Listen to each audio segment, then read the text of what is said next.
দর্শক, এই মুহূর্তে আছি রাজধানী সোহরাওয়ার্দী উদ্যানে।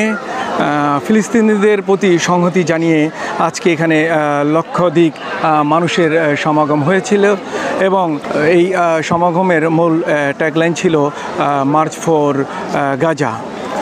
এই সমাগমে যারা উপস্থিত হয়েছেন আমরা তাদের কাছ থেকে একটু জেনে নেব যে আচ্ছা, এই যে গাজায় যেই গণহত্যা হচ্ছে, বিশ্বের যেই মুসলিম দেশগুলি আছে সেই মুসলিম দেশগুলির যারা নেতৃত্বশালী দায়িত্বে আছেন তাদের প্রতি আপনার প্রত্যাশা কী?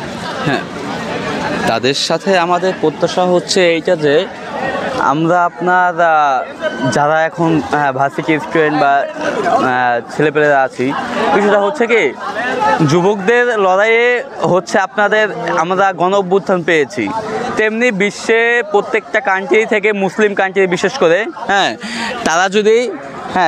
তারা যদি আমাদের এই মুসলিম ভাইদের পক্ষে সবাই একসাথে আমরা নামি যে কোনো শক্তিকে আমরা পরাজিত করতে পারবো।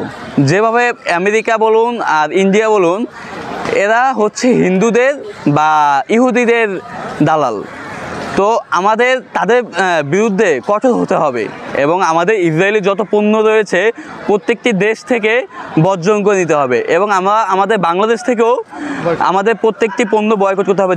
যেটা বলেন KFC বলেন, পিৎজা হাট বলেন, কোকা-কোলা বলেন, স্প্রাইট বলেন, যত ইসরায়েলি পণ্য রয়েছে এগুলোকে আমরা বয়কট করব।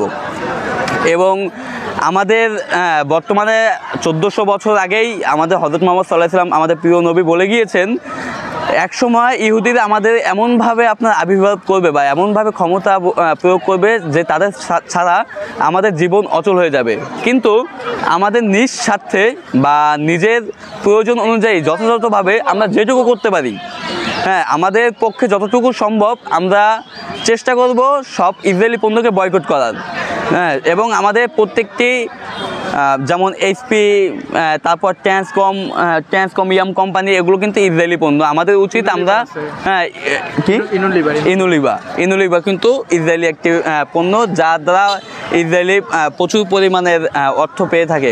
আমাদের এসব পণ্যগুলো বয়কট করতে হবে এবং আমাদের প্রত্যেকটি ইসলামিক কান্ট্রি থেকে আমরা যেন এই ইসরায়েলি মানে আমাদের আহ্বান থাকবে সবাই আমাদের মুসলমান ভাইদের সাথে এক হয়ে মুসলিম হয়ে এক কাতারে দাঁড়িয়ে আমরা যেন এই লড়াই করতে পারি এবং আমরা জিহাদ করতে পারি। আমাদের মুসলমানদের সেই হযরত মুহাম্মদ সাল্লাল্লাহু আলাইহি ওয়াসাল্লাম আগে থেকে, হযরত মুসা আলাইহিস সালাম, হযরত ইব্রাহিম আলাইহিস সালাম আগে থেকেই আমরা ইহুদিদের বিরুদ্ধে লড়াই করে আমরা এখন পর্যন্ত রয়েছি এবং ইনশাল্লাহ ইসরায়েলের এই নাফরমান কাফেরদের থেকেও আমরা মুক্তি পাবো ইনশাল্লাহ। এর জন্য আমরা এটাই বলতে চাই, ফ্রি ফিলিস্তিন, সেফ ফিলিস্তিন, নারায়ে তাকবীর। ইসলামের পক্ষে সবাই আমরা ঐক্য, এইটাই আমার বলার ছিল। যে বিষয়টা এখানে উঠে এসেছে যে এই যে মুসলমান যে রাষ্ট্রগুলো আছে সেই রাষ্ট্রগুলো যদি ইউনাইটেড হয় তাহলে মানচিত্র থেকে ইহুদি রাষ্ট্র এই ইসরায়েলকে মুছে ফেলা এটা 1-2 বিষয় হবে। আজকে সমাবেশে আসছি, আমি একজন মুসলমান হিসাবে আমার ইমানি দায়িত্ব।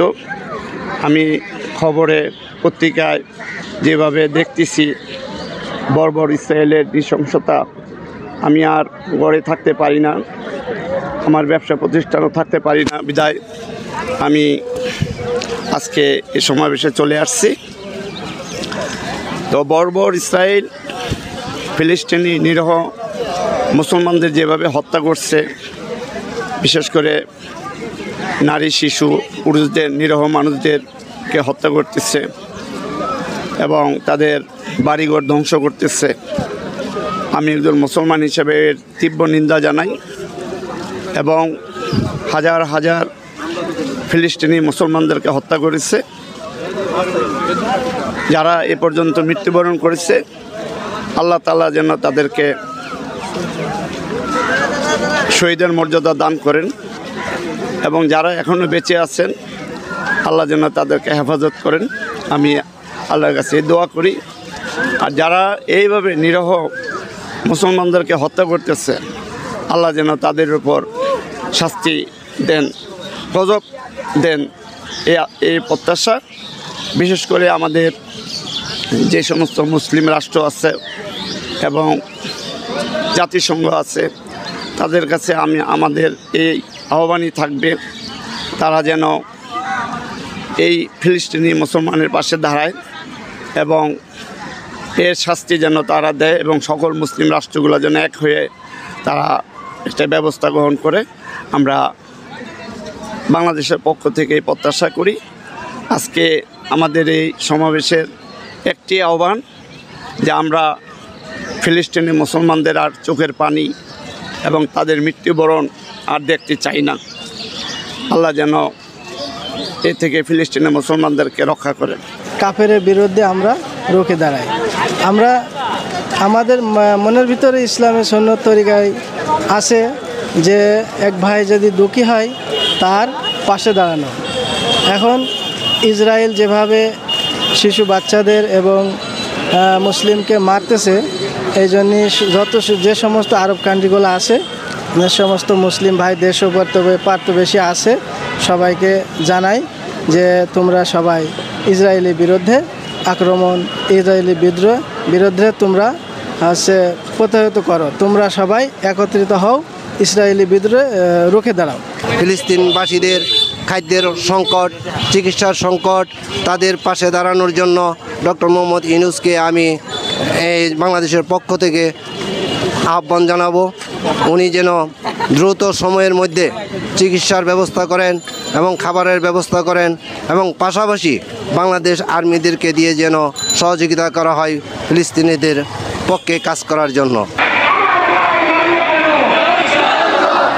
এই কর্মসূচি একটি ইমানি দায়িত্ব হিসাবেই সবাই দেখছেন, কারণ মুসলমান হিসেবে মুসলমানের পাশে থাকবেন, এইটাই স্বাভাবিক। সবাই ভালো থাকবেন, সবাই সুস্থ থাকবেন এবং গাজাবাসীর প্রতি সবাই দোয়া রাখবেন। আল্লাহ হাফেজ।